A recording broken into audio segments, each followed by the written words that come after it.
මතක් කරගන්න සිසිල් නෑ. හරිනේ? ආ. සිසිල් නෑ. නිව්ටන්ගේ සිසිල් නියමය කියන පරීක්ෂණයට අදාළව අපිට මුලින්ම සමීකරණය හම්බ වෙන්නේ තාපය සංවහනයෙන් පටන් ගමුකෝ. සංවහනය කියන මාතෘකාවට අදාළව තාපය කොටස අන්තිමේටම අපි ඉගෙන ගන්නවා සන්නයනයටත් පස්සේ සංවහනය කියන මාතෘකාවෙන් තමයි සිසිල් නියමයට අදාළ කරන සමීකරණ ටික වාට එන්නේ. එතකොට ඒකේ පළවෙනි කාරණාව ගන්න පුළුවන් වාට කිසියම් රත් වෙච්ච වස්තුවක් අවකාශයක තියලා තිබ්බහම වස්තු උෂ්ණත්වයේ තීටා නම් පරිසරයේ උෂ්ණත්වයේ තීටා r නම් වාට කියන්න පුළුවන් මෙයාගෙන් තාපය පරිසරයට හානි වීමේ ශීඝ්‍රතාවය q බෙදීම t කියන එක්කෙනා සමානයි k ඒවතාවක් තීටා ඍණ තීටා r කියලා ගන්න පුළුවන්. මේ තමයි සංවහනයේ තියෙන පළවෙනි ප්‍රකාශනය. රත් වෙච්ච වස්තුවකින් තාපය හානි වීමේ ශීඝ්‍රතාව සම්බන්ධ ප්‍රකාශනය. k කියන්නේ පෘෂ්ඨික විමෝචකතාවය කියලා ගන්න පුළුවන්. තාපය එළියට යෑම ආශ්‍රිත නියතයක්. a කියන්නේ තාපය එළියට එන මොන වර්ගඵලයේද? පෘෂ්ඨ වර්ගඵලය. තීටා ඍණ තීටා r කියන්නේ මොන උෂ්ණත්වයේද? වැඩිමනත් උෂ්ණත්වය. පරිසරයේ උෂ්ණත්වයට වඩා වස්තු උෂ්ණත්වය කොච්චරක් වැඩිද කියන එක තමයි අපි සලකන්නේ. එතකොට ওই විදිහට මේ වස්තුවෙන් තාපය හානි වෙද්දී වස්තු උෂ්ණත්වය මොනවා වීගෙන යන්න ඕනේද? අඩු වීගෙන යන්න ඕනේ. ඒකාශ්‍රිතව තේරුම් ගන්න අපි දන්නවා සමීකරණයක් මේ වස්තුවට. එයාගෙන් තාපය දැන් Q තාපයේ ප්‍රමාණයක් අයින් වුණොත් එහෙම ඝන වස්තුවකින් එයාගේ උෂ්ණත්වයේ සිදුවන වෙනස අපි ගන්නෙ කාගෙන්ද? Q සමානයි mc ඩෙල්ටා තීටා ගෙන්. මෙතන තාපය හානි වීමේ ශීඝ්‍රතාවයක් නේ තියෙන්නේ. එහෙනම් මම දෙපැත්තම කාගෙන් බෙදනවද? කාලයෙන් බෙදනවා. එතකොට මේක කවුරු වෙනවද? තාපය හානි වීමේ ශීඝ්‍රතාවයක් වෙනවා. මේක කවුරු වෙනවද? කලින් උෂ්ණත්ව අඩුවීමනේ. දැන් කාලයෙන් බෙදුනහම උෂ්ණත්වය අඩුවන ශීඝ්‍රතාවයක් බවට පත් වෙනවා. එහෙනම් මේ තියෙන්නේ පළවෙනි ප්‍රකාශනයට අදාළව වස්තුවේ පෘෂ්ඨයෙන් පරිසරයට තාපය හානි වෙලා යද්දී වස්තුවේ මොකක් අඩුවන ශීඝ්‍රතාවයද? උෂ්ණත්වය අඩු වීගෙන යන ශීඝ්‍රතාවය. ওই දෙක තමයි එහෙනම් අපේ ප්‍රධාන සමීකරණ දෙක. මේ දෙකේම වම් පැති මොනාගයක්ද? සමාන අගයක්. එහෙනම් මොන පැති සමාන කරන්න පුළුවන්ද? දකුණු පැති සමාන කරන්න පුළුවන්. එතකොට එනවා ඩෙල්ටා තීටා බෙදීම t සමානයි ka බෙදීම මම එක සැරේ ලියන්නේ mc වතාවක් තීටා ඍණ තීටා r කියලා ගන්න පුළුවන්. මේක තමයි අපේ තුන්වෙනි ප්‍රකාශනය. මේ සම්බන්ධතාවය මොකද්ද? උෂ්ණත්වය අඩුවීමේ ශීඝ්‍රතාවයත් එක්ක මොන උෂ්ණත්වයේද? වැඩිමනත් උෂ්ණත්වය සඳහා තියෙන සම්බන්ධතාවය. පළවෙනි එකේ තිබ්බේ මොකද්ද? වැඩිමනත් උෂ්ණත්වයත් එක්ක තාපය මේ වස්තුවෙන් හානි වන ශීඝ්‍රතාවය. දෙවෙනි එක එහෙම තාපය යම් ශීඝ්‍රතාවයකින් හානි වෙද්දී වස්තුවේ උෂ්ණත්වය අඩු වීගෙන යන ශීඝ්‍රතාවය. මේ තියෙන්නේ වස්තු උෂ්ණත්වය අඩු වෙන ශීඝ්‍රතාවයත් එක්ක වැඩිමනත් උෂ්ණත්වයේ විචලනය. ඔන්න ඔය තුන් දෙනා තමයි අපේ ප්‍රධාන සමීකරණ තුන විදිහට අපි සලකන්නේ. එතකොට මෙන්න මේකට තමයි ඒ කියන්නේ තාපය හානි වීමේ ශීඝ්‍රතාවය වැඩිමනත් උෂ්ණත්වය කියන එකට මේ දෙන නියත විදිහට අයින් කරොත් එහෙම මට කියන්න පුළුවන් මේ දෙන්න අතර තියෙන මොන සම්බන්ධයක්ද? අනුලෝම සම්බන්ධයක්. නිව්ටන් කියන විද්‍යාඥයන් කිව්වේ ඕක කිසියම් වස්තුවකින් තාපය හානි වීමේ ශීඝ්‍රතාවය එයාගේ මොන උෂ්ණත්වයට අනුලෝමයි කියලාද? වැඩිමනත් උෂ්ණත්වයට අනුලෝමයි කියලා තමයි කිව්වේ. ඔන්න ඕක තමයි නිව්ටන්ගේ සිසිල නියමය කියලා අපි කතා කරන්නේ. මේ පරීක්ෂණයේදී අපිට තියෙනවා ස්ටෙප් දෙකක්. පළවෙනි ස්ටෙප් එක තමයි නිව්ටන්ගේ මෙන්න මේ සිසිල නියමය කියලා එයා කියපු සම්බන්ධතාවය තියෙනවනේ. ඒ කියන්නේ රත් වෙච්ච වස්තුවකින් තාපය හානි වන ශීඝ්‍රතාවය එයාගේ වැඩිමනත් උෂ්ණත්වයට අනුලෝමයි කියලා එයා කිව්වනේ. ඒ කිව් එක අපි මොනවා වෙනවා කියලා ඔප්පු කරන්න ඕනේද? හරි කියලා ඔප්පු කරන්න ඕනේ. ඊට පස්සේ දෙවෙනි ටාස්ක් එක මොකද්ද සිසිලනේ පරීක්ෂණේ? නොදන්නා ද්‍රවයක එහෙම නැත්නම් යම් ද්‍රවයක විශිෂ්ට තාප ධාරිතාවය හොයන්න ඕනේ. අන්න ඒ දෙක තමයි එහෙනම් අපේ පරීක්ෂණයේ තියෙන ස්ටෙප් දෙක. එහෙනම් නිව්ටන් කිව්වේ මොකද්ද? වස්තුවකින් තාපය හානි වීමේ ශීඝ්‍රතාවය වැඩිමනත් උෂ්ණත්වයට මොනවා වෙනවා කියලාද? අනුලෝම වෙනවා කියලා. ඕක ඔප්පු කරන එක තමයි අපේ පළවෙනි ස්ටෙප් එක. ඔප්පු කරාට පස්සේ දැන් ඒක හරි කියලා අපි දන්නවනේ. ඊට පස්සේ අපිට තියෙන ඕක භාවිතා කරලා යම්කිසි ද්‍රවයක මොන තාපධාරිතාව හොයන එකද? විශිෂ්ට තාපධාරිතාව හොයන එක. පරීක්ෂණයක් ඇහුවොත් එimhe සිසිලනේ මොන පැත්තට බර වේද කියලා අපිට කියන්න බෑ. ඒක නිසා ඔය දෙකම සාමාන්‍යයෙන් දැනගෙන ඉන්න එක වටිනවා. හරි. එතකොට අපි ඔප්පු කරන්න ඕනේ අපි කෙලවරක ලියා ගමු. Q බෙදීම T. එහෙම නැත්නම් තාපය හානිමේ ශීඝ්‍රතාවය වැඩිමනත් උෂ්ණත්වයට අනුලෝම වෙනවා කියන එක තමයි අපි ඔප්පු කරන්න ඕනේ. මේක ඔප්පු කරන්න අපි දන්නවා අපේ පද්ධතිය. ඒකෙදී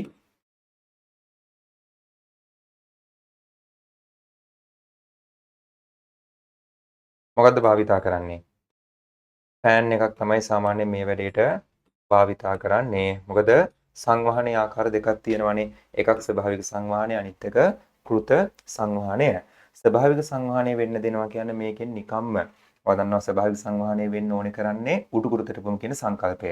ඒ කියන්නේ මේ බඳුන රත් වෙලා නම් තියෙන්නේ එයා අවට අවකාශයේ තියෙන වාතය රත් කරාම මේ වාතයේ ඝනත්වය මොකෝ වෙන්නේ? ඝනත්වය අඩු වෙනවා. එතකොට ඒගොල්ලොම උඩු කුරුතටපොමක් ඇති වෙලා ඒ වාතය ටික මොනව වෙලා යනවද? අයින් වෙලා යනවා. ඒක නිදහසේ ඔටෝ වෙන්න දෙන එකට තමයි කියන්නේ මොන සංවහනයද? ස්වභාවික සංවහනය. කෘත සංවහනය කියන්නේ මොකද්ද? වාත ධාරාවක් පිටින් බාහිරින් අපි බලයක් යොදලා එවලා මේ බඳුනේ වැදෙන්න සලස්සලා ඒ බඳුනෙන් තාපය උරාගෙන ෆෑන් එක විසින් මෙතන තියෙන වාතය ටික තල්ලු කරලා දානවනේ ආපහු. ඔන්න ඕකට තමයි කියන්නේ මොන සංවහනය කියලාද? කෘත සංවහනය කියලා. එන්නේ බලෙන් කරන ක්‍රියාවලියකට. කෘත සංවහනයකට තමයි අපි නිව්ටන්ගේ මොන නියමය දාන්න පුළුවන් කියලා කියන්නේද? සිසිලන් නියමය දාන්න පුළුවන් කියලා කියන්නේ. ඒක නිසා වඩා හොඳයි ෆෑන් එකක් මේකට භාවිතා කරන්න තිබ්බා නම්. ඊට පස්සේ කැලරිමීටරයක් අරගෙන ඒක අපි තන්තු වලින් එල්ලනවා. ඒ තන්තු වලින් එල්ලන්නේ ඔයා දන්නවා තාපය හානි වෙන්න පුළුවන් ක්‍රම කීයක් තියෙනවද? 4ක් තියෙනවා. එකක් සන්නයනය. සන්නයනය, අනිත් එක සංවහනය, අනිත් එක විකිරණය, අනිත් එක වාෂ්පීභවනය. වාෂ්පීභවනය. මෙතනදී සංවහනයෙන් මොනව හානි වෙන්න දෙන්න ඕනේද? තාපය හානි වෙන්න දෙන්න ඕනේ. මොකද පරීක්ෂණයේදී අපේ concept එක සංවහනයෙන් තාපය හානි වීම කියන එකනේ. එතකොට මොකට විතරක් ඉඩ දෙනවද? සංවහනයට විතරක් ඉඩ දෙනවා.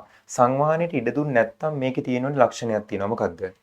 වටේ තවත් මේ ආවරණයක් දාලා ඒක ඇස්බෙස්ටෝස් කුඩු හරි ඍජු ෆෝම් වලින් හරි මොනව කරලා තියෙන්න ඕනේද? පුර වෙලා තියෙන්න ඕනේ. එහෙනම් සංවහනය අපිට නවත්තන්න උවමනාවක් තිබ්බනම් අපි මේ කැලරිමීටරේ වටේ තව භාජනයක් තියලා ඒක ඇතුළේ පුරවනවා ඇස්බෙස්ටෝස් කුඩු හරි ඍජු ෆෝම් හරි මොකක් හරි පරිවාරක ද්‍රව්‍යකින් මේ වටේ පෘෂ්ඨේ කවර් කරාම වාතයට ඇවිල්ලා වටේ පෘෂ්ඨේ ගැටෙන්න පුළුවන්ද? බැහැ. එතකොට මොන වහනේ සිද්ධ වෙන්නේ නැද්ද? සංවහනේ සිද්ධ වෙන්නේ නැහැ. එහෙනම් මේක මේ වෙලාවේදී අපි කවර් කරන්න යනවද? කවර් කරන්න යන්නේ නැත. එහෙනම් මේක විතරක් අපි ඒක විතරක් අපි සලකන්නේ නැතුව ඉන්නවා. සංනයනය කියන එක කවර් කරන්න ඕනේ. මොකෙන්ද? සංනයනය වෙන්නේ මෙයා ඝණයක් එක්ක ස්පර්ශ වුණොත්නේ. ස්පර්ශ වෙන එක නවත්තන්න අපි මේක මොනවා වලින් එල්ලලා තියෙනවද? තන්තු වලින් එල්ලලා තියෙනවා. එතකොට අපිට සංනයනය කියන එක බ්ලොක් කරන්න පුළුවන්. විකිරණය කියන එක බ්ලොක් කරන්න පුළුවන් කොහොමද? වටේ පෘෂ්ඨය මොනව කළද? ඔප දාලා. එතකොට ඔප දැම්මහම වදන සුදුසුමට පෘෂ්ඨ වලින් විකිරණය වෙන්නේ අඩු වෙන්නේ. එහෙනම් මේකේ වටේ ඔප දැම්මහම දිලිසෙන ගතියක් ගත්තාම අපිට මොකක් නවත්තන්නත් පුළුවන්ද? විකිරණය නවත්තන්නත් පුළුවන්. වාෂ්පීභවනය නවත්තන්න අපි උඩ මොකකින් වහනවද? පියනකින් වහනවා. මන්තයක් එහෙම ඕනනම් සිදුරකින් දානවා. උෂ්ණත්වමානයක් ඕන නිසා ඒකත් අපි සිදුරකින් දානවා. ඊටු ටික කවර් වෙන විදිහට අපි පියනක් තියනවා. එතකොට වාෂ්පීභවනය වෙලා මොනවා හානි වෙන්නේත් නැද්ද? තාපය හානි වෙන්නේත් නැහැ. ඒක නම් ඕක තමයි තාපය හානි කිරීම, හානි වීමට දීම හා නොදීම සම්බන්ධව අපේ ස්ටෙප් ටික. ඊට පස්සේ මේකට අපි ඇනිලින් වගේ ද්‍රවයක් සෙල්සියස් 70ට විතර ගොඩක් රත් කරන්න යන්නේ. එයා දුමාන් කෙරෙන්න පුළුවන්, දුම් දාන්න පුළුවන් මේකෙන් ඔයිල් එකෙන් නැත්තම් ගිනි ගන්න පුළුවන්. ඒක නිසා 70ට විතර රත් කරලා මේ ඇනිලින් ටික අපේ කැලරිමීටරයට දානවා. දාද්දි උඩටම උතුරන්න දාන්නෙත් නැහැ. මොකද අපිට මන්තන එහෙම කරන්න ඉඩක් තියෙන්න එපා. භාගයක් දාලා හරියනවද? නැහැ. දාද්දි හොඳට කට මට්ටම දක්වා. ඒ කියන්නේ කට මට්ටමට වඩා සෙන්ටිමීටර් එකක් විතර ඕනනම් පාත් වුණාට කමක් නැහැ. උඩට එනකම ද්‍රවය දානවා. ඒ උඩට එනකම දාන්නේ. භාගයක් වගේ දැම්මොත් ඒ ද්‍රවයේ තියෙන හරිය පෘෂ්ඨය හොඳට රත් වෙනව නේද? ඊට උඩින් තියෙන පෘෂ්ඨය රත් වෙන්නේ අඩුවෙන්. එහෙම වුණොත් අපේ පරීක්ෂණයට බාධාවක්. ඒක නිසා දාද්දි මේක ෆුල් කට ළඟට එනකම ද්‍රවය පුරවනවා. ද්‍රවය පුරවලා අපි සාමාන්‍යයෙන් තප්පර කීයෙන් කීයට වගේද? 30න් 30ට වගේ මෙයාගේ උෂ්ණත්වය මැන ගන්න වාන්න උෂ්ණත්වය මැන තප්පර 30න් 30ට හොඳට මන්ද කර අන්න අපි ප්‍රස්ථාරයක් ඇඳ ගන්නවා. ඔයා දන්නවා එතකොට ඕකට අපි කියනවා සිසිලන වක්‍රය. කාලයත් එක්ක කාගේ විචලනයද? උෂ්ණත්වයේ විචලනය. කොහොම එකක්ද ලැබෙන්නේ? සෙල්සියස් කීයෙන් විතරද පටන් ගත්තේ? 70න් විතර 60න් වුණත් කමක් නැහැ. ඊට පස්සේ ඇනිලින් ගත්තාම මෙයා ජලයට වඩා ඉක්මනට සීතල වීගෙන යනවා. ඒ කියන්නේ මොන ධාරිතාවය අඩුයිද? විශිෂ්ටතාව ධාරිතාවය අඩුයි. අන්න එහෙනම් මෙන්න මේ වගේ වක්‍රයක් අපිට බලාපොරොත්තු වෙන්න පුළුවන්. ඕකෙදි එහෙනම් අපි සෙල්සියස් කීයෙන් මේ තප්පර කීයෙන් කීය වගේද? 30න් 30 වගේ තමයි මොනවරන් තියෙන්නේද? පාඨාංක ටික අරගෙන තියෙන්නේ. අන්නේ තප්පර 30න් 30 වගේ උෂ්ණත්ව පාඨාංක කීපයක් අරගෙන ඒ ටික ලකුණු කරලා අපි මොකක් ඇඳ ගන්නවද? අපේ ප්‍රස්ථාරයේ වක්‍රය ඇඳ ගන්නවා. මේ තියෙන්නේ කාලයත් එක්ක කාගේ විචලනයේද? උෂ්ණත්වයේ කියන එක්කෙනාගේ විචලනය. මෙතනින් නතර වෙලා මදි. අපි තව වැඩක් කරන්න ඕනේ. මේ තියෙන්නේ පරීක්ෂණේ භාවිතා කළ පරීක්ෂණය කරන ගමන් අපි ඇඳගන්න පළවෙනි වක්‍රය. හරි. ඊට පස්සේ අපි කරන්නේ මේ වගේ වැඩක්. අහගන්න. අපි පෙන්වන්න ඕනේ මෙන්න මේ වැඩිමනත් උෂ්ණත්වය කියන එක තාපය හානි වීමේ ශීඝ්‍රතාවයට අනුලෝමයි කියන එකනේ. එතකොට ඔයාලට මතකද මේකෙන් පස්සේ අපි තව සමීකරණයක් ලියාගත්තා තාපය හානි වීමේ ශීඝ්‍රතාවය හා පද්ධතියේ උෂ්ණත්වය මොනවා වීමේ ශීඝ්‍රතාවය අතරද? උෂ්ණත්වය අඩු වීමේ ශීඝ්‍රතාව අතර. සංවහණයෙන්ම සමීකරණ තුනක් ලියලා පෙන්නුවානේ. පළවෙනි එකේ තිබ්බේ වැඩිමනත් උෂ්ණත්වයත් එක්ක තාපය හානි වීමේ ශීඝ්‍රතාවය. දෙවෙනි එකේ තිබ්බේ තාපය හානි වීමේ ශීඝ්‍රතාවයත් එක්ක වස්තුවේ උෂ්ණත්වය අඩු වීමේ ශීඝ්‍රතාවය. මේ දෙකෙන් අපි තව එක්කෙනෙක් ගත්තා කවුද? උෂ්ණත්වය අඩු වීමේ ශීඝ්‍රතාවයත් එක්ක වස්තුවේ මොන උෂ්ණත්වයේද? වැඩිමනත් උෂ්ණත්වයේ සම්බන්ධතාවය කියලා අපි තුන්වෙනියකුත් ගත්තානේ. මේකයි සිද්ධිය. නිව්ටන්ගේ සිසිල් නියමයෙන් කියන මෙන්න මේ සම්බන්ධතාවය අපිට කෙලින්ම සත්‍යයි කියලා ඔප්පු කරන්න බෑ. අපිට පරීක්ෂණයෙන් පෙන්වන්න පුළුවන් මොකක්ද? මෙන්න මේක තමයි හරි කියලා අපිට පෙන්වන්න පුළුවන්. ඒ කියන්නේ උෂ්ණත්වයේ අඩු වෙන ශීඝ්‍රතාවයයි වැඩිමනත් උෂ්ණත්වය අතර තියෙන සම්බන්ධය මොනෝලෝමයි කියලා පෙන්වන්න පුළුවන්ද අපිට? අනුලෝමයි කියලා පෙන්වන්න පුළුවන්.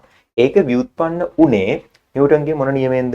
සිසිල් නියමයෙන්. එහෙනම් අපිට අවසානයේදී කියන්න වෙනවා නිව්ටන්ගේ සිසිල් නියමයෙන් අපි ව්‍යුත්පන්න කරගත්ත විභින්න ප්‍රතිඵලයේ සත්‍යයි. ඒක සත්‍යයි නම් නිව්ටන්ගේ සිසිල් නියමයක් මොකක් වෙන්න ඕන කියලා අපිට කියන්න පුළුවන්ද? සත්‍යයක් වෙන්න ඕන කියලා කියන්න පුළුවන්. එහෙනම් නිව්ටන්ගේ සිසිල් නියමය කියන්නේ Q බෙදීම T හා θ ඍණ θ අතර සම්බන්ධයක්. ඒක අපිට කෙලිම සත්‍යයි කියලා ඔප්පු කරන්න බෑ. අපි සත්‍යයි කියලා ඔප්පු කරන්නේ එයාගෙන් විභේදනය කරලා ගන්න මේ කීවෙනි සම්බන්ධයද? තුන්වෙනි සම්බන්ධය. ඕක හරිනම් නිව්ටන්ගේ සිසිල් නියමයක් මොකක් වෙන්න ඕනේද? හරි වෙන්න ඕනි කියලා අපිට කියන්න පුළුවන්. ඉතින් මොකක්ද එහෙනම් අපි මේ සත්‍යයි කියලා ඔප්පු කරන්න යන්නේ? θ බෙදීම t හා කවුරු අතර සම්බන්ධයද? θ ඍණ θ අතර සම්බන්ධය.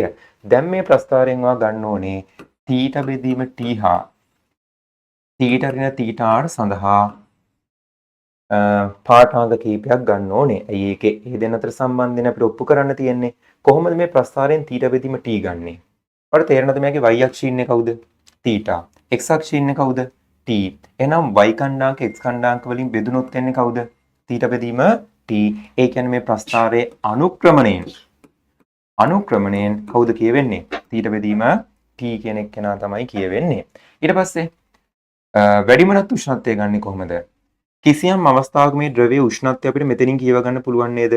ආයක 60 නම් ඔන්න කියවගත්තේ මේ ද්‍රවයේ උෂ්ණත්වයනේ. මෙයා මෙහෙම ගිහිල්ලා යම් තැනක බැලන්ස් වෙනවා කියන්නේ ඒ බැලන්ස් වෙන උෂ්ණත්වය මොන උෂ්ණත්වය වෙන්න ඕනේද?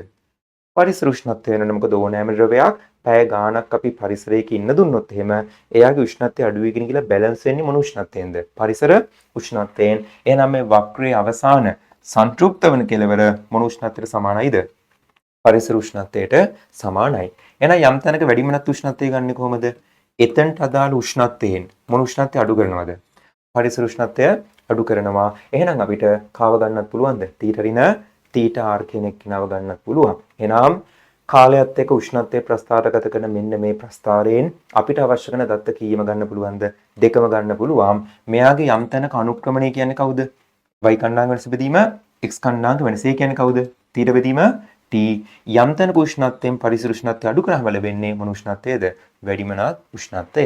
එහෙනම් අපි කරන වැඩේ තමයි මෙන්න මේ ප්‍රස්ථාරයේ ස්ථාන කීයක් විතර තෝරගන්නවද? 5ක් විතර තෝරගන්න. මොකද ප්‍රස්ථාරයක් ගන්න 5ක් විතර ඕනනේ.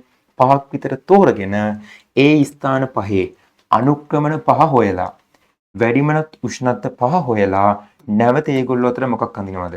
ප්‍රස්ථාරයක් අඳිනවා. මේක ඉන්නේ කවුද දැන්? වැඩිමනත් උෂ්ණත්වය. මේක ඉන්නේ කවුද? උෂ්ණත්වය අඩුවීමේ ශීඝ්‍රතාවය. ඒ කණ්ඩාංක ටික මේකේ ලකුණු කරලා රේඛාවක් ඇඳහම ඔයාලට ලැබෙන්නේ මොන ලක්ෂය හරහා යන රේඛාවක්ද? මූල ලක්ෂය හරහා යන රේඛාවක්. ඒකෙන් අපිට පැහැදිලි වෙනවා θ ඍණ θ r හා θ බෙදීම t අතර තියෙන මොන සම්බන්ධයක් කියලාද? අනුලෝම සම්බන්ධයක් කියලා. අන්න එතනින් මට කියන්න පුළුවන් නිව්ටන්ගේ නියමයේ ප්‍රතිඵලයේ සත්‍යයි. එහෙනම් නිව්ටන්ගේ නියමයක් මොනව වෙන්න ඕනේද? සත්‍ය වෙන්න ඕනේ කියලා මට ෆයිනලි කියන්න පුළුවන්. ඕක තමයි සීන් කෝන් එක. කොහොමද අනුක්‍රමණ ගන්නේ දැන්? θ ඍණ θ r නම් නිකම්ම ගන්නනේ තියෙන අනුක්‍රමණ ගන්නේ කොහොමද? මේ කර්ව් එකක් නේ තියෙන්නේ. ලේසිද මේ වැඩේ? නෑ. මතකද?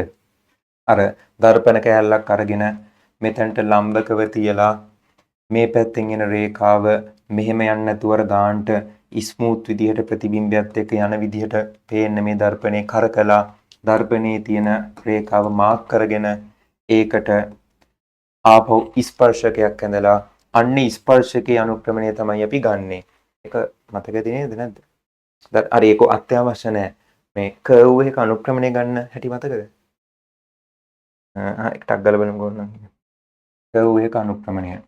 කර්ව් එක. දැන් කර්ව් එක මෙහෙම තියෙද්දි අපි දර්පණ කෑල්ලක් තියෙනවා මේ විදිහට. හරිද? දර්පණ කෑල්ල ඇදේට තියුණා කියමුකෝ මෙහෙම. එතකොට දැන් දර්පණ කැලේ මේ පැත්ත තමයි පේන්නේ නැති පැත්ත. අපි මේ පැත්තෙන් බලනවා. මේ පැත්තෙන් බලද්දී අපිට දැන් පිටිපස්ස රේඛාව පේන්නේ නැහැ. දර්පණේ මෙහෙම තිබ්බාම ඉස්සරහ රේඛාව විතරනේ අපිට හැට පේන්නේ කෙලින්ම. ඊට පස්සේ දර්පණේ මෙයාගේ ප්‍රතිබිම්බය හදනවා නේද අනිත් පැත්තේ. අනිත් පැත්තේ හදන ප්‍රතිබිම්බේ මෙහෙම වුණොත් එහෙම, ඒ කියන්නේ මෙහෙම ඇවිල්ලා කැඩිලා ගියොත් මේකේ තේරුම මේ රේඛාවට මේ දර්පණේ ලම්බක නැහැ කියන එක.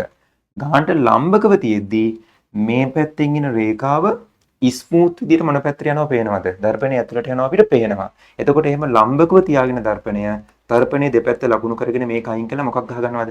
ඉරක් ගහ ගන්නවා. ඉරක් ගහගෙන මෙන්න මෙතනදී නැවත මේකට මොකක් ඇඳ ගන්නවද? ලම්බකයක් ඇඳ ගන්නවා. එතකොට අර ඇඳගත්ත රේඛාවට ලම්බකයක් ඇඳගත්තාම ලම්බකන්දිය දන්නවා කව කට්ට අරගෙන මෙතන චාප දෙකක් ගාලා මෙතන චාප දෙකක් ගාලා මගුලක් කරන්නේ අන්න ලම්බකය අදින්න පුළුවන්. එතකොට මේ කර්ව් එකට ඒක ස්පර්ශකයක් නේද? දැන් වල තියෙන්නේ මෙන්න මේ රේඛාවේ ස්ථාන දෙකක් තෝරගෙන y කණ්ඩාංග වෙනස මොන කණ්ඩාංග වෙනසෙන් බෙදන්නද? x කණ්ඩාංග වෙනසෙන් බෙදන්න. ඒතර යම් තැනක් අරගෙන ආයතනට දර්පණයේ තියෙන ආය ස්පර්ශකයක් ගහලා ආයක අනුක්‍රමණය ගන්න ඕන විදිහට තමයි ලක්ෂයක අනුක්‍රමණය නැත්තම් ස්පර්ශයක අනුක්‍රමණය කියන එක කෙනා හොයන්නේ. කොහමද ඒකෙන් අපිට මේක සත්‍යයි කියනක ඔප්පු කරගන්න පුළුවන්. ඊට පස්සේ දැන් තියෙන්නේ ද්‍රවයක මොන ධාරිතාවය හොයන්නද? විශිෂ්ට තාප ධාරිතාවය හොයන්න ඒ වැඩේ කරන්නේ මෙහෙමයි. ওই විදිහටම අපි ෆෑන් අරගෙන ඊට පස්සේ කැලරි මීටරයක් උඩින් එල්ලලා ඔය විදිහටම අපි පරීක්ෂණය දෙපාරක් කරනවා. ඒ කියන්නේ පරීක්ෂණයෙන් අපි ඇඳගත්තේ අවසානයේ මොන වක්‍රයක්ද? කාලයත් එක්ක උෂ්ණත්වයේ විචලනය වෙච්ච වක්‍රයක් නේද ඇඳගත්තේ. ඔන්න ඔය වක්‍රය ඇඳ ගන්න බලාපොරොත්තු වෙමින් ස්ටොප් වොච් එකක් අරගෙන තප්පර 30න් 30 එහෙම මේ උෂ්ණත්වය මැන අර කලින් කිව්ව විදිහටම පරීක්ෂණේ දෙපාරක් කරගන්නවා. එකපාරක් මේක ඇතුළට මොනව පුරවලාද? ජලය පුරවලා අනිත් අවස්ථාවේ අපිට විශිෂ්ට තාප ධාරිතාවය මයින් ඕනේ මොකක් හරි ද්‍රවයක. අන්නේ ද්‍රවය පුරවනවා. හිතන්නකෝ ඇනිලින් වල කියලා, ඔයිල් එක කියලා. එහෙනම් අන්නේ හරි. ඇනිලීන් කියන එක කෙනා අපි ඇතුළට පුරවනවා. ඔන්න ඔය දෙන්නා වෙන වෙනම අවස්ථා දෙකකදී අපි සරලසම කැලරි මීටර වෙනවා. එක්ක එකම එක හොදලා ගන්න ඕනේ. නැත්නම් එකම වගේ දෙන්නෙක් වෙන්න ඕනේ. පරීක්ෂණේ කීපාරක් කරනවද? දෙපාරක් කරනවා. මේකෙදී අපි මෙහෙම දෙයක් කියනවා. ජලය සහ ද්‍රවය මේක ඇතුළට දැම්මට පස්සේ තාපය හානි වීමේ ශීඝ්‍රතාව මම පොඩ්ඩක් ලියලා බලනවා. මට මතකද සංවහනයේ පළවෙනි ප්‍රකාශනයෙන් කිව්වා නේද? බඳුනකින් නැත්නම් පෘෂ්ඨයකින් තාපය හානි වීමේ ශීඝ්‍රතාව සමානයි ඒවතාවක් කවුරු වෙන කාටද? ටීට රින ටීටාර්ට. එහෙනම් ජලය හා ද්‍රවය දාලා තියෙන වෙලාවේදී බඳුන විසින් තාපය හානි කරන ශීඝ්‍රතාවය මේ ප්‍රකාශනයෙන් ගන්න පුළුවන්. ඔය ප්‍රකාශනයේ හැම පදයක්ම මේ ජලය හා ද්‍රවය දාලා මේ කරන පරීක්ෂණයේ තුලදී පරීක්ෂණේ දෙපාරක් කරනවනේ. ඒ දෙපාරෙදී ඔය හැම පදයක්ම දෙන්නගෙම සමාන වෙනවා. අපි බලමු කොහොමද සමාන වෙන්නේ කියලා. K කියන එක්කෙනා ජලය දාලා කරද්දී ද්‍රවය දාලා කරද්දිත් කොහොමද සමානයි. මොකද ඇතුලේ ජලය ඇතුලේ ද්‍රවය තිබ්බට තාපය හානි වීම වෙන්නේ මේකේ පෘෂ්ඨයෙන් නේද? එතකොට ඇතුලේ ජලය තිබ්බත් ඇතුලේ ද්‍රවය තිබ්බත් තාපය හානි වීම කියන එක වෙන්නේ කැලරි මීටරේ මොකෙන්ද? පෘෂ්ඨයෙන්. පෘෂ්ඨය කියන එක අවස්ථා දෙකේදී අපි වෙනස් කරනවද? නැහැ. එහෙනම් පෘෂ්ඨයේ ස්වභාවය කියන එක අවස්ථා දෙකේදී මොනවාගේද? නියත අගයක් කියන්න පුළුවන් එකම කැලරි මීටරේ භාවිතා කරන නිසා. එහෙනම් K කියන එක නියත කරගන්න අපි ඕව තමයි අහන්නේ. K කියන එක නියත කරගන්න අපි කරන්නේ මොකද්ද? එකම කැලරි මීටරයක් භාවිතා කරනවා. A කියන්නේ තාපය හානි වන පෘෂ්ඨ වර්ගඵලයනේ. ඒක සමාන කරන්න මොකද්ද? දැන් කැලරි මීටර දෙකෙන් පෘෂ්ඨ වර්ගඵල සමානයි කියන්න එපා. ඒකට බලපානවා නේද? ඔයා මේ ද්‍රවය කොච්චරක් උසකට පුරවනවද කියන එක. ඔයා ජලයේ භාගයක් පිරෙව්වොත් එහෙම තාපය හානි වෙන සමස්ත පෘෂ්ඨ වර්ගඵලයේම එකම වගේ දායක වෙනවද? නෑ. එතකොට පහළ ටිකෙන් වැඩිපුර හානි වෙන්න පටන් ගන්නවනේ.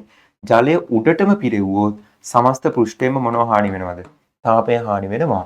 ජලය පිරුවේ යම් උසකටද දෙවෙනි පාර ද්‍රවය පුරවද්දී පුරවන්න මොන උසටමද? ඒ උසටම තමයි පුරවන්න ඕනේ. ඒ කියන්නේ උපරිම උසකට වෙනකම් මේක පුරවන්න ඕනේ. එතකොට මට කැපිටල් A කියන එක්කෙනත් මොනවා කරගන්න පුළුවන්ද?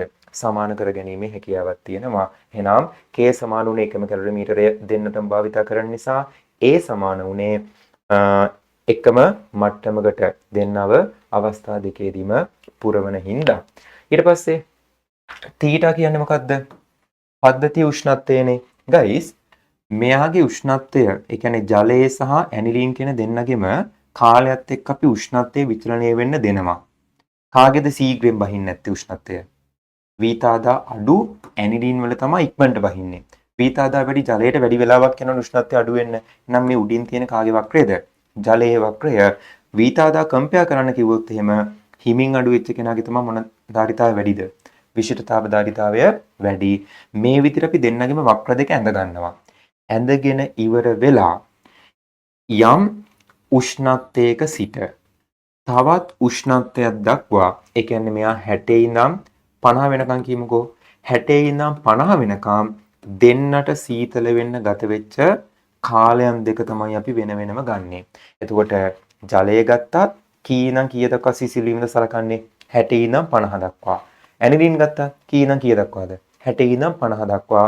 අපි එනම් මේ ප්‍රස්ථාරයෙන් ගන්න දත්තේ තමයි එකම උෂ්ණත්වයක සිට එකම උෂ්ණත්වයක් දක්වා දෙන්නා සීතල වෙන්න ගත වෙච්ච මොනවදක මැන ගන්නවද? කාලයන් දෙක මැන ගන්නවා. කාට වැඩි කාලයක් ගත වෙනවද? ජලයට වැඩි කාලයක් ගත වෙනවා. වීතාදා වැඩිනේ. එතකොට එයාට වැඩි කාලයක් ගත වෙන එක ඕකේ. කොහොම හරි එකම උෂ්ණත්ව අන්තරයක් කරහා යන්න ගත වෙන කාලය තමයි අපි මැනගන්නේ. ඉතින් එකම උෂ්ණත්ව අන්තරයක් කරහානේ යන්නේ. ඒ කියන්නේ මෙයත් යන්නේ 60 ඉඳන් 50ට. ඇනිලිනුත් යන්නේ 60 ඉඳන් 50ට. එහෙනම් ද්‍රවයේ උෂ්ණත්වය කියන එක දෙන්නගෙම 60 ඉඳන් 50ටනේ අඩු වෙන්නේ. එහෙනම් තීටා කියන එක්කෙනා මට දෙන්නගෙම මොන අගයක් කියන්න පුළුවන්ද? එකම අගයක් කියන්න පුළුවන්. කියන්නේ පද්ධති උෂ්ණත්වය දෙන්නගෙම අඩු වෙන්නේ 60 ඉඳන් 50 වෙනකම්. එහෙනම් දෙන්නගෙම පද්ධති උෂ්ණත්වයත් මොන වෙනවද? සමාන වෙනවා. තීටා කියන්නේ මොන උෂ්ණත්වයද? පරිසර උෂ්ණත්වය. එකම පරිසරයක කරොත් එහෙම පරීක්ෂණ දෙකම පරිසර උෂ්ණත්වයත් අවස්ථා දෙකේදී මොන අගයක්ද? සමාන අගයක්. එහෙනම් වලට තේරෙන්න ඕනේ කැලරිමීටරයේ ඇතුළට ජලය දැම්මත් කැලරිමීටරයේ ඇතුළට ද්‍රවය දැම්මත් කැලරිමීටරයේ පෘෂ්ඨයෙන් තාපය හානි වෙන්නේ මොන ශීඝ්‍රතාවයකින්ද? එකම ශීඝ්‍රතාවයකින්. හරිද? මේ ඔබලා පිටිපස්සට දාන්න. හරි. අර කෑල්ල එළියට දෙන්නේ තියෙන වැනෙන්නේ නැද්ද? ඕකේ. එතකොට මේකේ අපිට කියන්න පුළුවන් ගන්න මේ සාධක ටික ඔක්කොම සමාන නිසා ජලයේ සහිත සහ ඇනිලින් සහිත කැලරිමීටර දෙකෙන්ම මොනවා හානි වෙන්නේ එකම ශීඝ්‍රතාවයකින්ද? තාපය හානි වෙන්නේ එකම ශීඝ්‍රතාවයකින්. ඔයා දන්නවා එහෙම තාපය හානි වෙද්දී මෙයාගේ උෂ්ණත්වය අඩු වෙන ශීඝ්‍රතාව අපි ගන්නෙ කොහොමද? Q බෙදීම T සමානයි MC T බෙදීම T කියලානේ අපි ගන්නෙ. එහෙනම් දෙන්නගෙම තාපය හානි වෙන්නේ එකම ශීඝ්‍රතාවයකින් නා. මෙන්න මේ ප්‍රකාශනයේ දෙන්නගෙම මොන අගයක් වෙන්න ඕනේද? සමාන අගයක් වෙන්න ඕනේ. එහෙනම් පළවෙනි ප්‍රකාශනයේ අපේ සංවහනයේ දාලා අපි තේරුම් ගත්තා මේ දෙන්නගෙම තාපය හානි වෙන්නේ එකම ශීඝ්‍රතාවයකින් කියලා. එහෙනම් අපේ දෙවෙනි ප්‍රකාශනයේ දකුණු පැත්ත දෙන්නගෙම මොන අගයක් වෙන්න ඕනේද? සමාන අගයක් බවට පත් වෙන්න ඕනේ. එහෙනම් දැන් වාට කරන්න තියෙන්නේ ජලයට අදාළ MCT බෙදීම T කියන අගය සමාන කරන්න තියෙන්නේ ද්‍රවයට අදාළ කාටද? MCT බෙදීම T කියන අගයට. හැබැයි ජලයේ ඉන්නේ තනියෙන් නෙමෙයිනේ. කැලරිමීටරයත් එක්කනේ. එහෙනම් MCT බෙදීම T කියන පද කීයක් තියෙනවද මේ පැත්තේ? දෙකක් තියෙනවා. ජලයේ දාලා තියෙන කැලරිමීටරයක් ඇතුළේනේ. දෙන්නම සීතල වෙන හින්දා දෙන්නට මම මේ ප්‍රකාශනය දාන්න ඕනේ. ඇනිලින් ඉන්නේ තනියෙන් නෙමෙයිනේ. එතනත් කී දෙනෙක් ඉන්නවද? දෙන්නෙක් ඉන්නවා. එහෙනම් එතනත් මම ප්‍රකාශනයේ කී පාරක් ලියා ගන්නවද? දෙපාරක් ලියා ගන්නවා. එහෙනම් මේ තියෙන්නේ ජලයට ඇනිලින් වලට අදාළව සිසිල් වීමේ ශීඝ්‍රතා MCT බෙදීම T values තමන්ගේ බඳුනත් එක්ක ඉන්න හින්දා මම එක පැත්තක කී දෙනා ගානේ ලියාගත්තද? දෙන්න ගානේ ලියාගත්තා. ඊට පස්සේ මෙතන මේ ස්කන්ධය කියන්නේ කැලරිමීටරී ස්කන්ධය නා. මේ තින්නේ කැලරිමීටරයේ විශිෂ්ටතාව ධාරිතාවය. මේ තියෙන්නේ ජලයේ ස්කන්ධය නම් මේ තියෙන්නේ ජලයේ විශිෂ්ටතාව ධාරිතාවය. මේ ඔක්කොම අපි දන්නවා.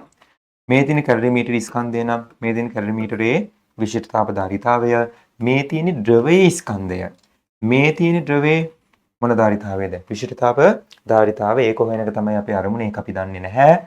තීට බෙදීම තීලා මොකෝ කියන්නේ?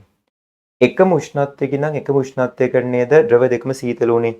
50 ඉඳන් 40ට නම් 60 ඉඳන් 50ට නම් මෙයත් 60 ඉඳන් 50ට මෙයත් 60 ඉඳන් 50ට මෙයත් 60 ඉඳන් 50ට මෙයත් 60 ඉඳන් 50ට එහෙනම් උෂ්ණත්ව අන්තර හැමෝගෙම මොකෝ වෙන්නේ? කැපිලා යනවා. කාලයන් සමානද? නෑ. මං කිව්වා ජලයට ගත වෙන කාලේ TW උනා. එයා අරයට වඩා මොන අගයක්ද? වැඩි අගයක්. පීතාදා වැඩි නිසා ජලයේ සිසිල් වෙන වැඩි කාලයක් ගත වෙනවනේ. එහෙනම් මෙයාගේ කාලේ TW උනා. මෙයා මං ගන්නම් ඔයිල් එක කියලා T ඔයිල් කියලා. TO. එහෙනම් T අගයන් දෙක දෙපැත්තේ සමාන නෑ. ඒ දෙන්නා වෙනස් අගයන් බවට පත් වෙනවා. තීටා කියන එක නම් උඩම කොහොමුනේ හතර දෙනාගෙම කැපිලා ගියා. කාලය තමයි දෙන්නගේ වෙනස් අගයන් බවට පත් වෙන්නේ. ඉතින් කාලයත් අපිට ප්‍රස්ථාරයෙන් මැනගන්න පුළුවන් නේ. ඒවත් දන්නවා. එහෙනම් දන්නේ නැති එකම එක්කෙනා කවුරු විතරද? C කියන එක්කෙනා විතරයි. උතනින් වාඩි පුළුවන් ද්‍රවයේ විශිෂ්ටතාවක ධාරිතාවය හොයන්න. ඔච්චරයි පරීක්ෂණය. හරි ඔච්චරයි පරීක්ෂණය. එතනින් එහා ඉතින් අන විශේෂ කරුණු කීපයක් තියෙනවා. කෝ එක ඔච්චරයි.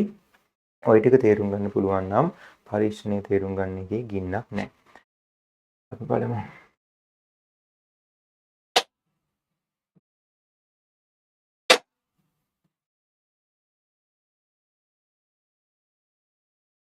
හරිද?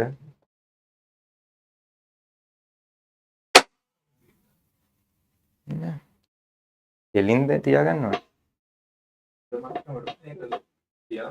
ඔව්. තියලා හේතු වෙන්න ගිහින් ලොක් වෙනවා. නෑ එහෙම නෑ. හරි. ඔය දේ වෙනි කට්ටද? ඔව්. තව එකක් තියෙනවා. පිටිපස්සෙන් ඊට මැද එකක්. එහෙනම් 3යි වෙන්නේ. හරි. එන්න ප්‍රශ්න කතා කරන්න. මේකේ ජලයේ විශිෂ්ටතාව ධාරිතාවය 4200ක් බව දන්නා විට සිසිලන ක්‍රමයෙන් පොල් තුළ විශිෂ්ටතාව ධාරිතාවයේ C කියන කෙනා කාටද අඩුයිලුද 4200ට වඩා අඩුයි කියලා දීලා තියෙනවා නේ ජලයේ 4200ක් කියලා අපි දන්නවා කියලා දීලා තියෙනවා. සෙවීම සඳහා පරීක්ෂණයක් සැලසුම් කළ යුතුය ඇත කියලා දීලා තියෙනවා. ඊට පස්සේ කියලා තියෙනවා මේ සඳහා යොදා ගන්න ඇටෝම් පහක් දැක් ගන්න කලින් වගේ ෆෑන් එකක් දාලා කෘත සංවහනය වෙන්න ඉඩ දීලා තියෙනවා. අන්න 1 නිව්ටන්ගේ සිසිලන නියමය ලියා දක්වන්න කියලා තියෙනවා. අන්න කෘත සංවහන තත්ත්වය යටතේ සිසිල්වන රත් වූ වස්තුවකින් තාපය හානි වීමේ ශීඝ්‍රතාවය ඒ වැඩිමනත් උෂ්ණත්වයට අනුලෝම මොනවා වේද? සමානුපාතික වේ. ආය හදන්න කෘත සංවහන තත්ත්වය යටතේ සිසිල්වන නිව්ටන්ගේ සිසිල් නියමය දාන්න සිසිල් වෙනවන මොන සංවහන තත්ත්වය යටතේද? කෘත සංවහන තත්ත්වය යටතේ. කෘත සංවහන තත්ත්වය යටතේ සිසිල්වන මේ රත් වූ වස්තුවකින් තාපය හානි වීමේ ශීඝ්‍රතාවය ඒ වැඩිමනත් උෂ්ණත්වයට කොහොම සමානුපාතික වේද? අනුලෝමව සමානුපාතික වේ කියන එක තමයි ඒවා ලියන්න ඕනේ. එම නියමයේ වළංගු වන තත්ත්වයන් සඳහන් කරන්න. අන්න මොන සංවහන තත්ත්වයකට වෙන්න ඕනේද? කෘත සංවහන තත්ත්ව යටතේ වෙන්න ඕනේ. ඕක මේන් ලිව්වනම් ඇති. ඊට පස්සේ අර ස්වභාවික සංවහන තත්ත්ව යටතේ නම් කුඩා උෂ්ණත්ව වෙනසකට කියලා ලියන්නේ ඒකත් හරි. ඒ කියන්නේ කෘත සංවහන තත්ත්ව යටතේ නම් සීතල වෙන්නේ වැඩිමනත් උෂ්ණත්වයේ ගොඩක් වැඩි වුණාට කමක් නැහැ. කියන්නේ පරිසරයේ 30යි නම් වස්තුව 100ක් 200ක් වුණත් උනාට කමක් නැහැ. කෘත සංවහන තත්ත්වයට තේන සීතල වෙන්නේ. හැබැයි අර මං කලින් කිව්වා වගේ උඩුකුරු තෙරපීමේ වාතය අයින් වෙන්න දීලා ස්වභාවික සංවහනයෙන් සිසිල් වෙන්න දෙනවා කියමුකෝ. ඒ වගේ වෙලාවක පරිසරයේ 30යි නම් වස්තුව උපරිම අපි කීයට විතර වෙනකම් විතර රත් කරන්නේ. ඒ කියන්නේ උෂ්ණ වෙනස මේ 20ක් විතර වෙන විදිහට 50ක් විතර වෙනකම් විතරයි එතකොට වස්තුව රත් කරන්න පුළුවන්. එහෙනම් ඔය අවස්ථා දෙකටම අපිට දාන්න පුළුවන් නිව්ටන්ගේ මොන නියමයේද? සිසිලන නියමය. එහෙනම් ස්වභාවික සංවහන තත්ත්වයට තේනම් උෂ්ණත්ව අන්තරේ කීයක් විතර වෙන අවස්ථාවලටද? 20ක් විතර වැඩිම 20ක් විතර වෙන අවස්ථාවලට කෘත සංවහන තත්ත්වයට තේනම් වැඩි උෂ්ණත්ව වෙනසක් සඳහා ඔයාට මේක ඇප්ලයි කිරීමේ හැකියාවක් තියෙනවා. ඊළඟට ඊට පස්සේ මේක තත්ත්ව කමන්නේ තව ටිකක් තියෙන ඕනේ. B ඉහත පරීක්ෂණයේදී විදුලි පංකාවක් යොදා ගන්නේයි කියලා අහලා තියෙනවා. එහෙනම් ඒකට දාන්න ඕනේවා කෘත සංවහන තත්ත්වයක් කැලරිමීටරයට ලබා දීම සඳහා කියලා ලියන්න ඕනේ. හරිද? කෘත සංවහන තත්ත්වයක් කැලරිමීටරයට ලබා දීම සඳහා ස්වභාවික සංවහනයට වඩා කෘත සංවහනය යන්න පරීක්ෂණයට යෝග්‍ය නිසා. ඊට පස්සේ පරීක්ෂණයේදී ඔබ ලබා ගන්නා ස්කන්ධ මිනුම් තුන මොනවද කියලා අපෙන් අහලා තියෙනවා. මෙතනදී පරීක්ෂණයේදී අපි ස්කන්ධ මිනුම් තුනක් මේනි ලබා ගන්න ඕනේ. එකක් හිස් කැලරිමීටරයේ ස්කන්ධය. අනිත් එක ජලය දැමූ කැලරිමීටරයේ ස්කන්ධය. අනිත් එක ද්‍රවය දැමූ කැලරිමීටරයේ ස්කන්ධය. ඒ කියන්නේ හිස් කැලරිමීටරය M1 නම් ජලය දැමූ එක්කෙනා M2 කියලා ගමු. ද්‍රවය දැමූ එක්කෙනා M3 කියලා ගමු. අපට මතකද අර MC θ ලියද්දී අපිට කැලරිමීටර ස්කන්ධය ඕනේ වුණානේ. එතන දානවා එහෙනම් කවුරු කියලාද? ඒ තැන් වලට M1 කියලා දානවා. ජලයේ ස්කන්ධය ඕන වෙන තැන් වලට දාන්නේ කවුද? M2ද? නෑ. M2 රින M1. මොකද ජලයේ දාපු කැලරිමීටරෙන් M2. හිස් කැලරිමීටරේ කවුද? M1. එහෙනම් ජලයේ ටික විතරක් මට ගන්න පුළුවන් M2 රින M1 කියලා. ද්‍රවයේ ටික විතරක් ගන්න පුළුවන් M3 රින M1 කියලා. අන්න ඒ විදිහට වාට ස්කන්ධ මිනුම් තුනකින් අවශ්‍ය කරන හැම කෙනෙක්වම හොයා ගන්න පුළුවන්. ඊළඟට පරීක්ෂණයේ සිදු කරන ආකාරය කෙටියෙන් ලියන්නලු. ඉතින් අර කතා කරපු ටික සංක්ෂිප්ත කරලා මැච් එකක් ගහන්න තියෙන්නේ. විශේෂ කාරණා ටික වාට ලියන්න පුළුවන් නම් වාට සම්පූර්ණ ලකුණු ගන්න පුළුවන්. ඊළඟට මෙහිදී කැලරිමීටරේ මුළුමනින්ම පාහේ ද්‍රව වලින් පිරවීමට හේතු දෙකක් දෙන්න කියලා තියෙනවා. කැලරිමීටරය මුළුමනින්ම පාහේ ද්‍රව වලින් පිරවීමට මේ කැලරිමීටරය අපි සම්පූර්ණයෙන්ම වගේ මොකෙන් පුරවනවද? ද්‍රවයෙන් පුරවනවා. එක හේතුවක් තමයි එතකොට මේ කැලරිමීටරයේ සම්පූර්ණ පෘෂ්ඨයේම එකම උෂ්ණත්වයකට අපිට මොනව කරගන්න පුළුවන්ද? රත් කරගන්න පුළුවන්. එකම උෂ්ණත්වයකට රත් කරගන්න පුළුවන්. අන්න එකම උෂ්ණත්වයකට රත් වුනහම අපේ සමීකරණය නිවැරදි වෙනවා. එහෙනම් සමීකරණයේදී අපි කැපිටල් A කියලා සලකන්නේ මේ ඔක්කොමනේ. එතකොට ඔක්කොම හරියට රත් වෙන්න නම් උඩ මට්ටම දක්වා මොනව පුරවන්න ඕනේද? ද්‍රවය පුරවන්න ඕනේ. එහෙනම් පෘෂ්ඨය හොඳින් රත් වීම සඳහා තමයි එකක් ද්‍රවය පුළුවන් තරම් උඩටම පුරවන්නේ. අනිත් එක අපි එක වෙලාවක පොල් තෙල් පුරවලා අනිත් වෙලාව මේක ඇතුළේ පුරවන්නේ ද්‍රවය නේද? එතකොට මේ ජලයනේ. එතකොට ජලය සහ පොල් තෙල් කියන දෙන්න අවස්ථා දෙකේ පුරවද්දී කට මට්ටමට පිරෙව්වොත් අපිට දෙන්නාම අවස්ථා දෙකේදී මොන මට්ටමකට පිරුණා කියලා කන්ෆර්ම් වෙනවද? සමාන මට්ටමකට පිරුණා කියලා කන්ෆර්ම් වෙනවා. භාග පිරෙව්වොත් එහෙම දෙන්නගේ ද්‍රව මට්ටම මොනවා වෙන්න පුළුවන්ද? වෙනස් වෙන්න පුළුවන්. එහෙනම් අනිත් හේතුව තමයි ජලය හා පොල් තෙල් යොදන අවස්ථා දෙකේදී පෘෂ්ඨ වර්ගඵල දෙන්නගේ මොනව කරගන්නද? සමාන කර ගැනීම සඳහා. මතකද? අර KA වතාවක් T රින T R කියන ප්‍රකාශනයේ කැපිටල් A කියන කෙනා දෙන්නගේ මොනවාගයක් වෙන්න ඕනේද? සමානගයක් වෙන්න ඕනේනේ. ඒක වෙන්න නම් දෙන්නාම පුරවලා තියෙන මට්ටම් මොනවා වෙන්න ඕනේද? සමාන වෙන්න ඕනේ. එහෙනම් ඒකත් කම්ප්ලීට් වෙනවා. ඔයා මෙයාව උපරිම මට්ටමක් දක්වා පිරෙව්වහම ඊට පස්සේ ලබාගත් සිසිලන වක්‍ර දෙක පහත දැක්වේ කියලා දීලා තියෙනවා. ඕකේ.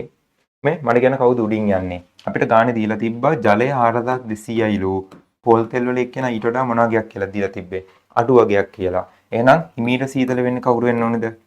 ජලය වෙන්න ඕනේ. ඉක්මනට සීතල වෙන්නේ කවුද එහෙනම්? පොල් තෙල් වෙන්න ඕනේ. ඊට පස්සේ 60 සිට 50 දක්වා සිසිල් වීමට පද්ධති දෙකට ගත වූ කාල. දැන් මේකේ 60 ඉඳන් 50 දක්වානේ අහන්නේ. ඕ 60 රේඛාව ලකුණු කරගන්න. ඊය රේඛාව දිනකට 50 රේඛාව ලකුණු කරගන්න. ඊට පස්සේ බලන්න මේ රේඛාව කියන්නේ පොල් තෙල්නේ. පොල් තෙල් 60 ඉඳන් 50 වෙනකන් සීතල වෙන්න ගත වෙච්ච කාලය බලන්න මේ තියෙන 50 මට්ටමනේ. උදේට මේ කාල වෙනස බලන්න. ඊට පස්සේ ජලය බලන්න මේ. ජලය මෙතනින් පටන් ගත්තේ 60 දී ජලය හිටියේ මෙතන. ඊට පස්සේ ඉවර වෙද්දි කොතනද? මෙතන. එහෙනම් ජලයටත් ගත වෙන කාලය වාට එතනින් මැනගන්න පුළුවන්. නම් මුලින්ම කරන්නේ 60 සහ 50 මට්ටම් දෙක මොන රේඛාවකින් අදිනවද? තිරස් රේඛාවකින් අදිනවා. ඊට පස්සේ අදාළ රේඛාව ફોකස් කරන්න මේ රේඛාවේ මෙතන ඉඳන් මෙතනට ගත වෙන කාලය මනින්න. අර රේඛාවේ මෙතන ඉඳන් මෙතනටනේ අන්නේ කාල වෙනස මනින්න. අන්නේ දෙන්න තමයි එහෙනම් අපි කාලයන් දෙක විදිහට සලකන්නේ. ඒක නේද? 60යි 50යි කියන මට්ටම් දෙක ලකුණු කළා. ඒ මට්ටම් දෙක අතර ගමන් කරන රේඛාවට ගතවන කාලයන් දෙක තමයි රේඛා දෙකට ගතවන කාලයන් දෙක තමයි අපි හොයන්න ඕනේ. එතකොට ඒ දෙක දාන්න. ඊට පස්සේ කැලරිමීටරයේ තාපධාරීතාවය මෙච්චරයි නම් භාවිතා කළ ජල ස්කන්ධය 200ට පොල් තෙල් ස්කන්ධ 160ක් නම් සීහි අගයන් ගණනය කරන්න කියලා අපිට කියලා තියෙනවා. භාවිතා කළ ජල ස්කන්ධය 200යි පොල් තෙල් ස්කන්ධ 160යි නම් සීහි අගය. මේ මතකද අපි C හොයද්දී දෙපැත්තේ MCT බෙදීම T කියලා කී දෙනෙක් ගත්තද? දෙන්නෙක් ගත්තා. ජලයට දෙන්නෙක් හිටියා, පොල් තෙල් වලට දෙන්නෙක් හිටියා. කැලරිමීටරය අසලකනවනේ. එතකොට මේකේ θ කියන එක ඔක්කොගේ මොක වෙන්නේ? කැපෙනවා. ඒක උෂ්ණත්ව වෙනසනේ. මෙතන කැලරිමීටරට අදාළව MC කියලා අපි දෙන්නෙක් ගන්නෙ ස්කන්ධයයි විශිෂ්ට තාපධාරිතාවයයි දෙනවා නම් අපිට එක සැරේ දීලා තියෙනවා කැලරිමීටරේ මොන ධාරිතාවයද? තාපධාරිතාවය. එතකොට ඔයා දන්නවා ස්කන්ධය හා විශිෂ්ට තාපධාරිතාවයේ ගුණිතය කෙලින්ම සමාන වෙනවා මොන ධාරිතාවයටද? තාපධාරිතාවයට. නම් MC කියන දෙන්නම වෙනකොට තමයි කීය දාන්නේද? 40 දාන්නේ. නම් මේක හරි නේද? θ කියන්නේ දැන් මේ පැත්ත ජලයට අදාළ පැත්ත නම් ජලයේ කාලයනේ. ඒක අපි අර කලින් ප්‍රස්ථාරයෙන් ගත්තා. මෙතන දාන්නේ කාගේ ස්කන්ධයද? ජලයේ ස්කන්ධය. මේ ජලයේ ස්කන්ධය 200. මෙතන දාන්නේ ජලයේ වීතාදා කීයද? 4200යි. මෙතන දාන්නේ ජලයේ කාලය. මෙතන දානවා නැවත MC කියන ගුණිතය වෙනුවටම කැලරිමීටරේ තාදා. එතන එකම කැලරිමීටරේනේ. T කියන්නේ දැන් ජලයේ කාලයද පොල් තෙල් වල කාලයද? ඒ පැත්ත පොල් තෙල් වල කාලය. ඊට පස්සේ මෙතනට දානවා පොල් තෙල් වල ස්කන්ධය කීයද? 160. C අපි දන්න කෙනාද? නෑ. එයාව තමයි අපිට හොයන්න තියෙන්නේ. මෙතන T කියන්නේ පොල් තෙල් වලට අදාළ කාලය. ඊට පස්සේ මම පරීක්ෂණය සඳහා කැලරිමීටරයක් වෙනකොට වීදුරු බීජයක් යොග්‍ය නොවේ මීට හේතුව පැහැදිලි කරන්නලු. දැන් මෙතනදී අපි මේ පැත්තේ ගානට කැලරිමීටරයත් එක්කම ප්‍රකාශනයේ දැම්ම නේද ජලයට. මෙතනත් කැලරිමීටරයත් එක්කම ප්‍රකාශනයේ පොල් තෙල් වලට දැම්මනේ. එහෙම දාන්න හේතුව තමයි පොල් තෙල් උෂ්ණත්වය වෙනස් කරගන්න විදිහටම එයත් එක්ක ගෑවිලා ඉන්න කැලරිමීටරයත් උෂ්ණත්වය වෙනස් කරගන්නවා. ජලයත් උෂ්ණත්වය වෙනස් කරගන්න විදිහටම කවුරුත් එයත් එක්ක උෂ්ණත්වය වෙනස් කරගන්නවා. කැලරිමීටරයත් වෙනස් කරගන්නවා. හැබැයි ඒවා වීදුරු ගත්තොත් වීදුරු කියන එක්කන අපේ ද්‍රවයත් එක්කම ගානට උෂ්ණත්වය වෙනස් කරගන්නවද? නෑ. එයාගේ උෂ්ණත්වය වෙනස් වෙන ප්‍රමාණය වෙනස්. ඒක නිසා අපිට වීදුරු බීකරයක් මේකට යෝග්‍ය වෙන්නේ නැහැ. එහෙනම් ඒකට හේතුව කියලා අපිට ගන්න වෙන්නේ අපේ ඇතුළට දාන ද්‍රවයත් එක්ක විධිමත් විදිහට උෂ්ණත්වය මොනව කරගන්න නැති නිසාද? වෙනස් කරගන්නේ නැති නිසා. එහෙනම් වීදුරු කියන එක්කන යෝග්‍ය වෙන්නේ නැහැ කියලා තමයි ගන්න වෙන්නේ. එතනින් ඒ පරීක්ෂණයක් ඉවර වෙනවා. ඔය ටික තමයි එතකොට ප්‍රධාන කාරණා ටික. අර අවශ්‍යතාව විදිහට ලියද්දී කෘත සංවහනයට නම් උෂ්ණත්ව වෙනස ටිකක් වැඩි වුණාට කමක් නැහැ. ඊට පස්සේ ස්වභාවික සංවහනයට නම් උෂ්ණත්ව වෙනස මොනවා වෙන්න ඕනේද? අඩු වෙන්න ඕනි කියලා ලියවෙන්න ඕනේ. ඔන්න ඔය ටික තමයි එහෙනම් අපිට මේන්ලි සලකන. ඊට පස්සේ උෂ්ණත්ව ටික විදුලි පංකාව කෘත සංවහනය සපයන්න ඔය ටික කෙටියෙන් කරන ආකාරය කිව්වම ඉතින් ඔයාලට වචනෙන් නම් පාඩම් කරලා ලියන්නේ නැහැ. අර ඔළුවේ තියෙන අදහසේ වෙලේ කී පොයින්ට් එක මේව වෙන්නේ නැති කියලා හිතලා රූල් ගන්න බලලා පියවර වලින් දීලා තිබ්බ පියවර කීපයකට නිකන් හිතින් බෙදලා ඒකේ තියන්න තියෙන නැවතින එතකොට සිසිලණය පරීක්ෂණය